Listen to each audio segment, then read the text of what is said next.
এই ফুল চাষটাতে প্রায় 15-20 দিন আগে আমি আমাদের স্মার্ট ভ্যালু লিমিটেডের অ্যাগ্রোভ্রা গ্র্যানুলসটা দিয়েছিলাম, যার ভিতরে হিউমিক অ্যাসিড আছে শুধু 51% এবং ফালভিক অ্যাসিড আছে। তো এই গাছের 15 দিন পরে একটা রেজাল্ট আমরা দেখলে বুঝতে পারবো। এই যে একটা গাছের শিকড়ের পরিমাণ, যেহেতু হিউমিক অ্যাসিড আছে 51%, সেক্ষেত্রে প্রত্যেকটা গাছে শিকড়ের পরিমাণটা দেখলে বুঝতে পারবো যে একটা ফুল চাষের ক্ষেত্রে এই অ্যাগ্রোভ্রা গ্র্যানুলসটা কতটা কি কার্যকারী। দেখতে পাচ্ছি আমরা এখানে প্রত্যেকটা গাছে এমন কোনো গাছ নেই যে শিকড় মানে ভালো লেভেলের মানে বেশি পরিমাণে বেরায়নি, প্রত্যেকটা গাছের এখানে।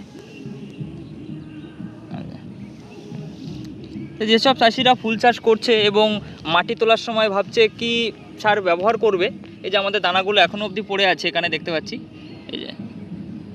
তো যে সার দিচ্ছে সারের সাথে যদি আমাদের অ্যাগ্রোভ্রা গ্র্যানুলস পরিমাণ মতো ব্যবহার করে তাহলে রেজাল্ট খুব ভালো হবে, শিকড়টা প্রচুর পরিমাণে আসবে। আর প্রত্যেকটা গাছের আর প্রত্যেকটা চাষি জানে যে কোনো গাছের শিকড় বেশি থাকলে খাবারটা বেশি নিতে পারবে, কারণ প্রত্যেকটা জমিতে তো খাবার থাকে, তো খাবারটা বেশি পরিমাণ নিতে পারে।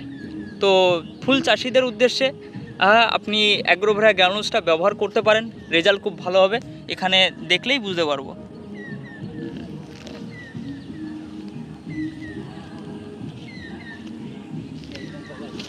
এ সাইডে একটু বড়ো গাছ আছে, এই যে এগুলো দেখতে পাচ্ছি।